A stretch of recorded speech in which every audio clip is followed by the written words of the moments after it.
तो हम लॉगरिथम की स्टडी करने वाले हैं। ये लॉगरिथम का पहला लेक्चर होगा। इसमें हम लोग सीखेंगे कि लॉगरिथम क्या होता है, लॉगरिथम कब डिफाइन होता है, उसके क्या क्या कंडीशन है, क्या क्राइटेरिया है, उसके क्या क्राइटेरिया को समझेंगे। वो कब डिफाइन होता है उसको अच्छे से समझ लेंगे। उसके बाद जो है इसी चैप्टर में हम लोग कुछ इंपॉर्टेंट पॉइंट भी डिस्कस करने वाले हैं। तो काफ़ी लेक्चर होगा। शुरू शुरू करते हैं, देखते हैं कितना लेक्चर में ख़त्म होता है। तो सबसे पहला पहला लेक्चर हमारा ये हो जाएगा लॉगरिथम। लॉगरिथम हमारा चैप्टर है, टॉपिक है, चैप्टर है जो समझो। इसमें तो बहुत सारे लेक्चर होंगे। तो लॉगरिथम क्या होता है उसको हम समझते हैं सबसे पहले कि एवरी पॉजिटिव रियल नंबर,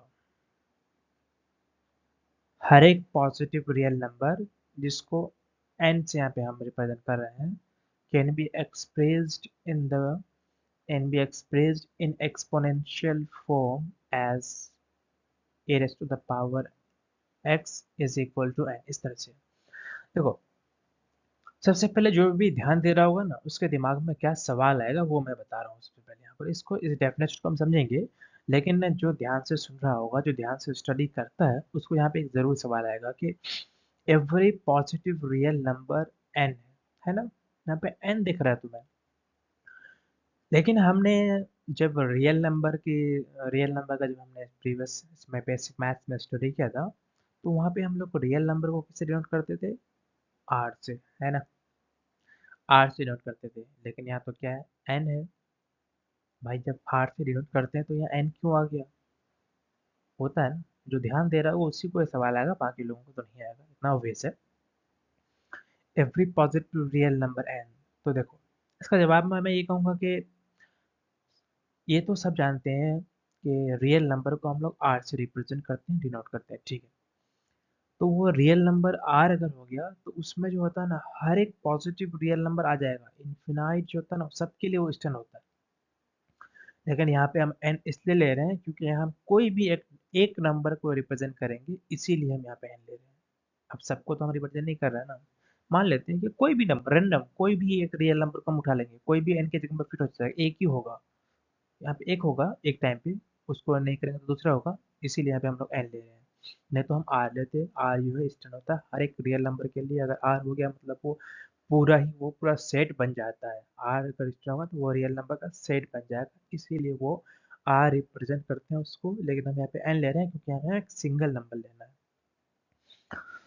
तो देखो फिर से मैं बताता हूँ कि every positive real number n, every, हर एक।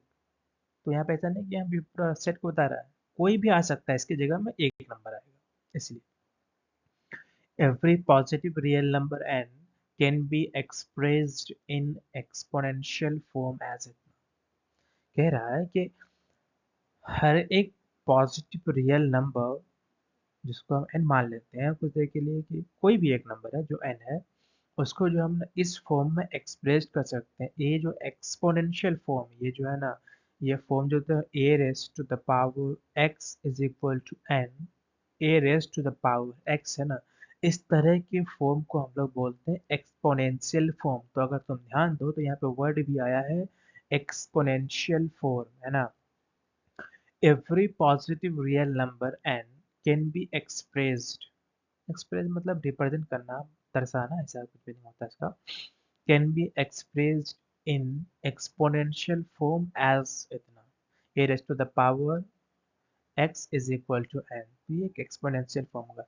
तो सिंपल सा इस सेंटेंस का मतलब ये होता है कि हम कोई भी एक पॉजिटिव नंबर को, कोई भी पॉजिटिव रियल नंबर को इस एक्सपोनेंशियल फॉर्म में एक्सप्रेस कर सकते हैं, रिप्रेजेंट कर सकते हैं, यानी कि दर्शा सकते हैं।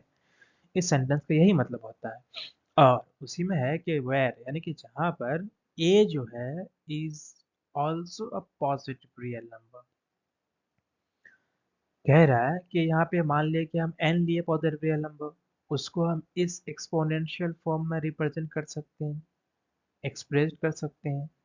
और इस फॉर्म में जो एक्सप्रेस करेंगे, यहाँ पे जो a आएगा वो a भी ऑल्सो ना, where a is also a positive real number, a भी एक पॉजिटिव रियल नंबर ही होगा। उसके साथ साथ और भी कुछ है कि real number different than unity, different from use होता है, डिफरेंट देन भी यूज होता है, जैसे कि ग्रामर में चलो उसको ग्रामर में अभी नहीं जाते हैं। Real number different than unity. Unity, यहाँ पे यूनिटी का मतलब वन। वन, समझ रहे हो ना, one, numerical value one, different than unity and is called the base, और उसी को बेस भी बोलते हैं। And x is called the exponent, जो एक्स होता है वो एक्सपोनेंट होता है, ये बात तो सब जानते हैं। देखो, कह रहा है कि, मैं फिर से इसको एक बार करता हूँ। Every positive real number n can be expressed in exponential form as इतना। हर एक पॉजिटिव रियल नंबर को इस ये एक्सपोनेंशियल फॉर्म में एक्सप्रेस्ड कर सकते हैं, रिप्रेजेंट कर सकते हैं, वह जहां पर, यानी कि where a is also positive real number, इस फॉर्म में एक्सप्रेस करेंगे, और यहाँ पर जो ए आएगा ये भी एक पॉजिटिव रियल नंबर ही होगा, जो कि real number different than unity, जो कि यूनिटी नहीं होगा, यूनिटी के अलावा होगा। नो डाउट यहाँ पर भी पॉजिटिव रियल नंबर होगा, लेकिन वन नहीं होगा, except one, different than unity. इसका ये मतलब हो गया, एक्सेप्ट वन या फिर डिफरेंट देन यूनिटी एक ही चीज है। और वही ए को हम लोग बेस भी बोलेंगे, यानी कि इस एक्सपोनेंशियल फॉर्म में ए की जगह पे जो भी नंबर आ जाए वो बेस कहलाएगा, और जो एक्स हो जाएगा उसको एक्सपोनेंट, जो एक्स हो जाएगा पावर में रहता है उसको हम लोग एक्सपोनेंट कहते हैं। समझ गए ना। और अगर नहीं समझो तो तुम इसको बैक करके ले भाई, रिकॉर्डिंग की फॉर्म में, तो ये तुम्हारा सबसे बड़ा बेनिफिशियल है कि इसको तुम फिर से समझ सकते हो। देखो कई बार क्लास में क्या होता है ना कि सर बोल के चले जाते हैं, हमें हवा नहीं लगती है, फिर हम वैसे के वैसे रहते हैं, लेकिन ये जो हमारा रिकॉर्डिंग फॉर्मेट में है, वीडियो फॉर्मेट में है, तो ये जो है इसमें बहुत ही बेनिफिशियल है कि अगर तुम्हें चीज़ें समझ में नहीं आती है तो तुम उसको बैक करो और उसको फिर से समझो। लेकिन मैं इसको फिर से एक बार बता भी देता हूँ, चलो। Every exponential, every positive real number can be expressed in exponential form as a raised to the power x is equal to n।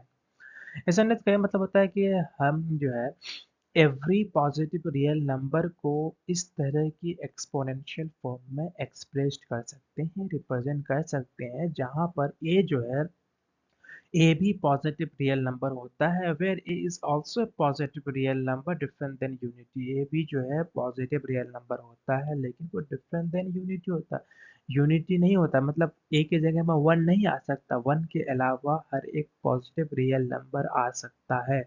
और ए की जगह में एंड इज कॉल्ड बेस, ए को ही बेस कहते हैं, ए की जगह में जो भी नंबर आएगा उसको हम बेस कहेंगे। And x is called an exponent, तो जो एक्स की जगह पे आएगा पावर की फॉर्म में उसको हम लोग एक्सपोनेंट कहेंगे। तो आप, उम्मीद करता हूँ कि तुम्हें समझ में आ गया होगा।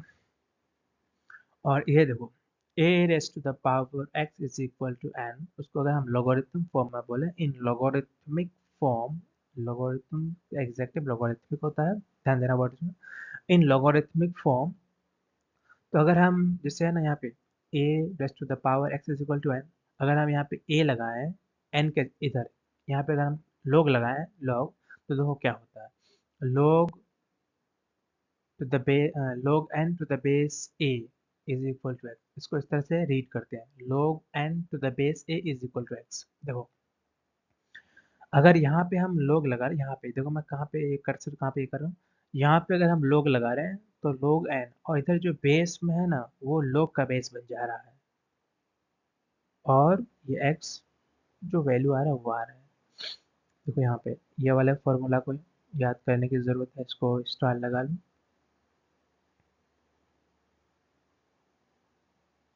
है ना, इसको याद करने की ज़रूरत है। A raise to the power x is equal to n, उसको अगर हम लोग लेंगे, लोग एन करेंगे, तो लोग एन टू द बेस ए, जो वहाँ पे बेस बना था वो बेस लोग का बेस बन गया, इज इक्वल टू एक्स, जो एक्सपोनेंट था पावर में वन इसमें आ गया, इज इक्वल टू में। लोग लगाने से ऐसा ही होता है, बस ऐसा ही होता है। इसको ध्यान में रखो, ऊपर चीज़ों को समझो, इसको ध्यान, इस फॉर्मूला को याद करना पड़ेगा।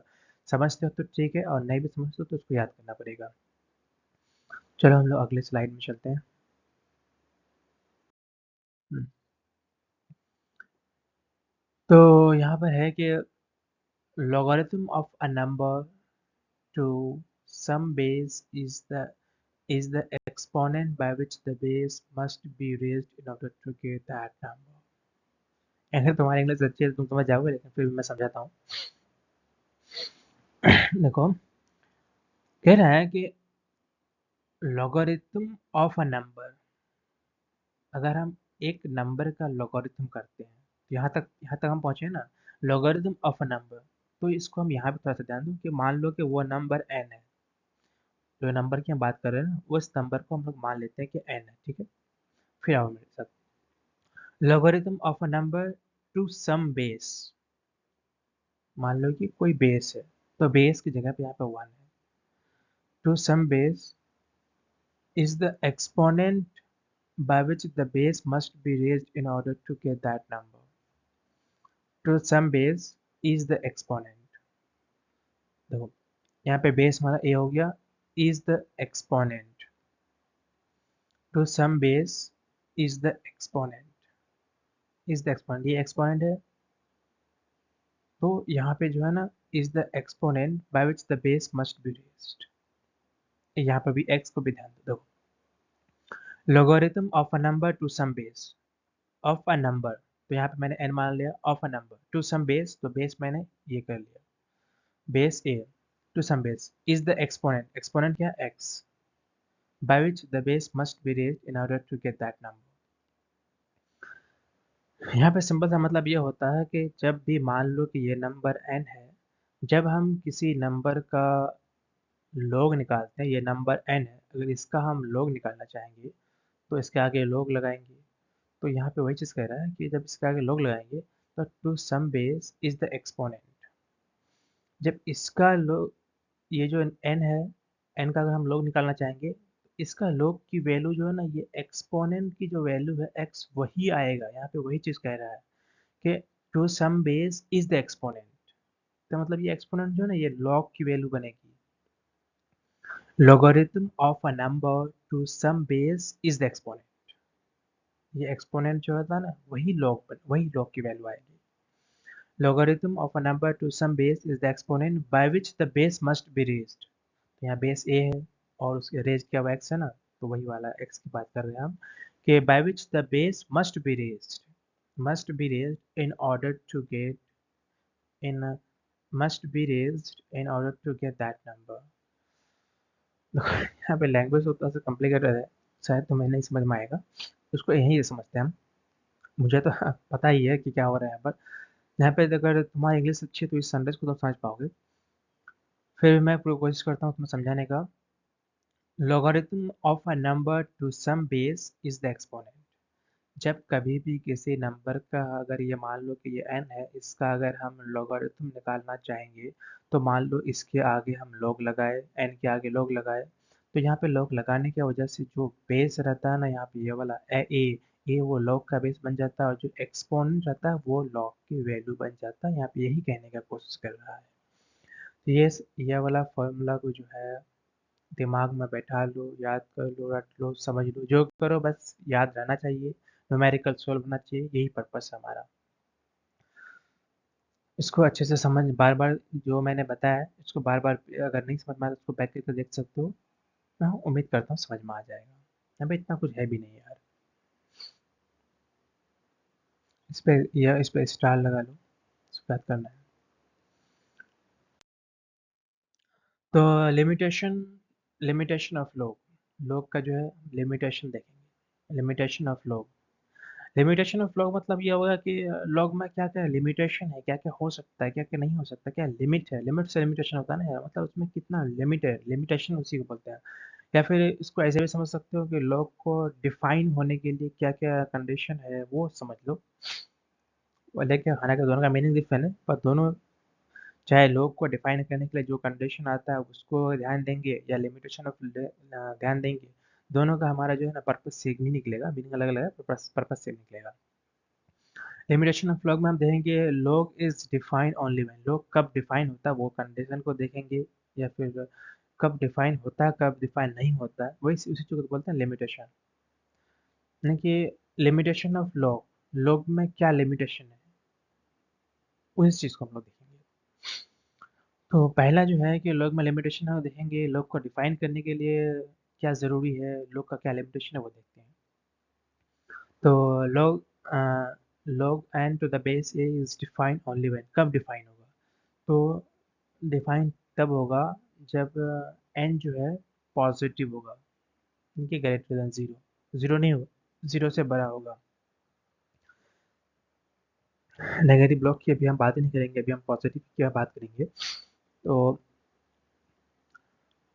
यहाँ पे जो अगर हम log n लेते हैं तो ये log हम नेगेटिव का log नहीं निकाल पाएंगे, हम लोग पॉजिटिव का ही निकाल पाएंगे। इसीलिए ये जो n है ना, n कोई नंबर को हमने माना था कि यहाँ पे n की जगह में कोई भी real number, positive real number आ सकता है। तो ऐसा नहीं कि ज़ीरो आ सकता है, ज़ीरो नहीं आएगा।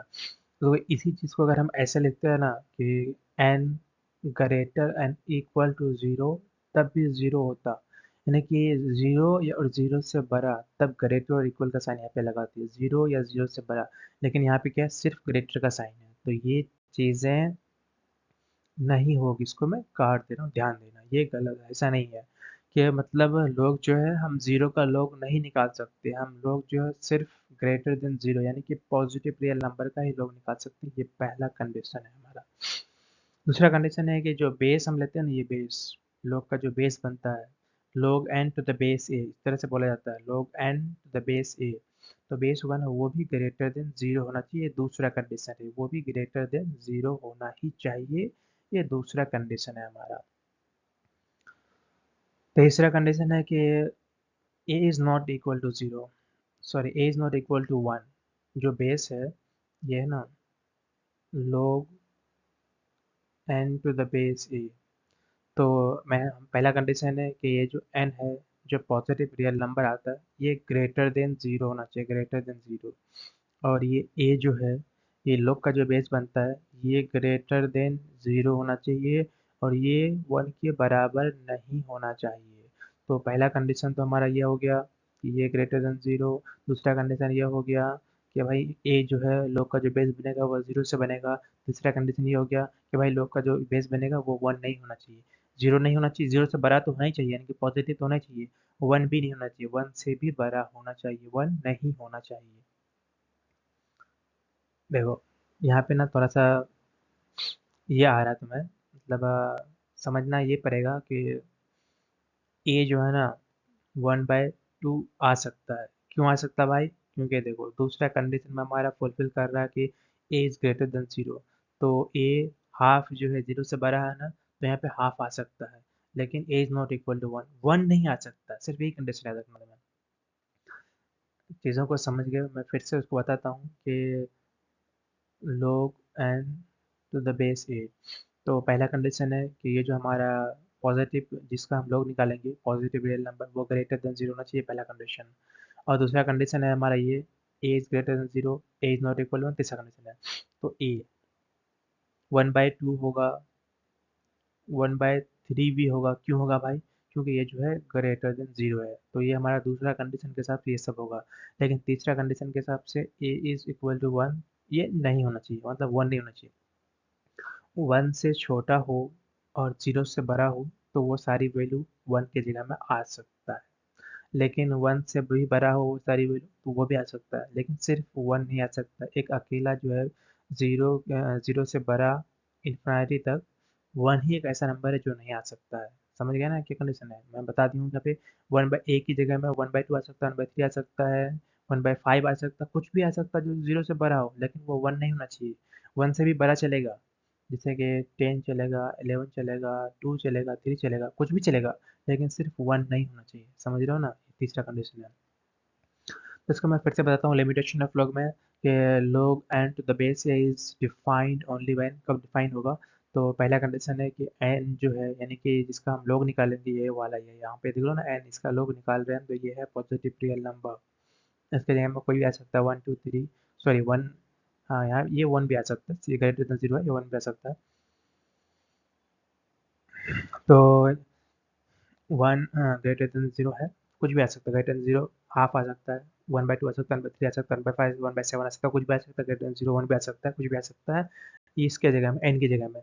लेकिन a के जगह में ग्रेटर देन 0 आएगा और a के जगह में 1 नहीं आएगा। जैसे कि a के जगह में मैं बता दिया 1/2 आ सकता है, 1/3 आ सकता है, 1/5 आ सकता है, 1/8 आ सकता है, कुछ भी आ सकता है, लेकिन 1 नहीं आ सकता। फिर 2 आ सकता है, फिर 3 आ सकता है, 2/3 आ सकता है, 2/3 आ सकता है, या फिर 3/2 भी आ जाएगा, पर 1 नहीं आएगा। समझ रहे हो ना? यही सारी चीज़ें हैं यहाँ पर। उम्मीद करता हूँ समझ में आ गया है, और नहीं आएगा तो उसको तुम बैक करके देख लो, फिर से समझ में आ जाएगा। और हमारा नोट्स में जो है 3 पॉइंट को हम लोग लेते हैं। For a given value for a given value of n, n की जगह में मैं ना, ये एन क्या है, एन पॉजिटिव रियल नंबर की जगह में, सॉरी, एन जो है पॉजिटिव रियल नंबर के लिए स्टैंड हो रहा है, पॉजिटिव रियल नंबर के लिए स्टैंड हो रहा है यहाँ पर एन। तो एन की जगह में कोई भी वैल्यू आ सकती है, तो जो है ना उसका अगर हम लॉग निकालेंगे will give us a unique value. इसका सिंपल सा यही मतलब है कि अगर हम, मेरी बातों पे ध्यान दो, इसका मतलब ये है कि अगर हम किसी भी पॉजिटिव रियल नंबर का लॉग निकालेंगे, तो जो लॉग निकलेगा ना उसकी एक यूनिक वैल्यू आएगी। ऐसा नहीं है कि लॉग की 2 वैल्यू आ जाएगी, 3 वैल्यू आ जाएगी, बस यही कहना चाह रहा है कि यूनिक वैल्यू आएगी। चाहे वो जितना भी आ जाए, वो अगर उसकी वैल्यू 2 आ रहा है, उसकी वैल्यू 4 आ रहा है, उसकी वैल्यू 1/2 आ रहा है, जो भी आ रहा है, तो उसकी वैल्यू यूनिक आएगी। यूनिक का मतलब एक ही वैल्यू आएगी। मान लेते हैं कि कोई भी नंबर है, उसका अगर हम लोग निकालना चाहेंगे, कोई भी नंबर, इसको हम आगे एग्जाम्पल आगे जो हम लोग न्यूमेरिकल करेंगे, उसको मैं फिर से वो हाईलाइट करूंगा, लेकिन इसको हम अभी पॉइंट को समझ लेते हैं कि for a given value of n, n अगर for a given value of n, मान लेते हैं कि एन की कोई गिवन वैल्यू है, कुछ भी है, उसका अगर हम लोग निकालेंगे ना, will give us a unique value, हमारी एक ही वैल्यू आएगी, यानी कि सिंगल वैल्यू आएगा। इस पॉइंट से ये कहना चाह रहा है।